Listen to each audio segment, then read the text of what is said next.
বাল্যবিবাহ মুক্ত ভারত এবং জেন্ডার ভিত্তিক সহিংসতা প্রতিরোধের লক্ষ্যে আগরতলার একটি বেসরকারি হোটেলে এক সচেতনতামূলক অনুষ্ঠানের আয়োজন করা হয়। এদিনের অনুষ্ঠানে উপস্থিত ছিলেন সমাজ কল্যাণ ও সমাজ শিক্ষা দপ্তরের মন্ত্রী টিঙ্কু রায়, মহিলা কমিশনের চেয়ারপারসন ঝর্ণা দেববর্মা, শিশু সুরক্ষা কমিশনের চেয়ারপারসন জয়ন্তী দেববর্মা এবং সমাজ কল্যাণ ও সমাজ শিক্ষা দপ্তরের অধিকর্তা তপন কুমার দাস। অতিথিরা প্রদীপ প্রজ্বলনের মধ্য দিয়ে অনুষ্ঠানের শুভ সূচনা করেন। অনুষ্ঠানে বাল্যবিবাহ রোধ ও নারী শিশুদের প্রতি সহিংসতা প্রতিরোধে সচেতনতা বৃদ্ধির উপর গুরুত্ব আরোপ করা হয়। আপনারা জানলে খুশি হবেন, আমাদের এই বালিকা বিবাহ মুক্ত ভারত নির্মাণ করার লক্ষ্যে যে ক্যাম্পেইনিং চলছে, এই ক্যাম্পেইনিংয়ের মাধ্যমে আমরা বিগত এক বছর প্রায় অনেকগুলো ইনিশিয়েটিভ নেওয়া হয়েছে।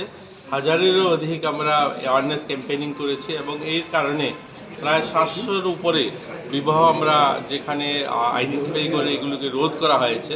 তো এটা বিশাল বড় অ্যাচিভমেন্ট আমাদের। আমরা ধীরগতিতে হলেও এগিয়ে চলছি। আমরা আমাদের রাজ্যকে বালিকা মুক্ত বিবাহ মুক্ত করতে পারবো, এই আশা নিয়েই আমরা কাজ করছি। এবং আজকেও আমাদের যে সমস্ত দপ্তরের কর্মকর্তারা আছেন ওদেরকে নিয়েই আজকে একটা সেমিনার হবে।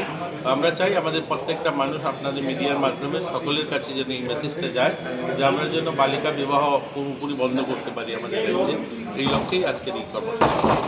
বিভিন্ন ক্ষেত্রে দেখা গেছে বিভিন্ন ক্ষেত্রে একজন করে অ্যাম্বাসেডর, ব্র্যান্ড অ্যাম্বাসেডর রাখতে, কিন্তু বালিকা বিবাহের ক্ষেত্রে বিলুনিয়া একটা মেয়ে কিন্তু দৃষ্টান্ত রেখেছে। ওকে নিয়ে আপনাদের কি পরিকল্পনা রয়েছে? এরকম নয়, আমরা করছি। আমরা তো এবার শুধু ব্র্যান্ড অ্যাম্বাসেডর নয়, আমরা প্রত্যেকটা মানুষকে ব্র্যান্ড অ্যাম্বাসেডর করতে চাইছি। আমরা চাইছি আপনারাও এগিয়ে আসুন। আপনারা পরিবারের লোকজন, আত্মীয় স্বজন সকলে মিলে যখন আমরা প্রয়াস করবো তখনই আমরা এর থেকে বেরিয়ে আসতে পারবো। আর অনেকখানি সুফল আমরা পাচ্ছি, আগের থেকে অনেকখানি কমেছে। আমরা আশাবাদী খুব শীঘ্রই আমরা পুরোপুরি সফল হব। ব্যুরো রিপোর্ট, অবিরাম 24x7।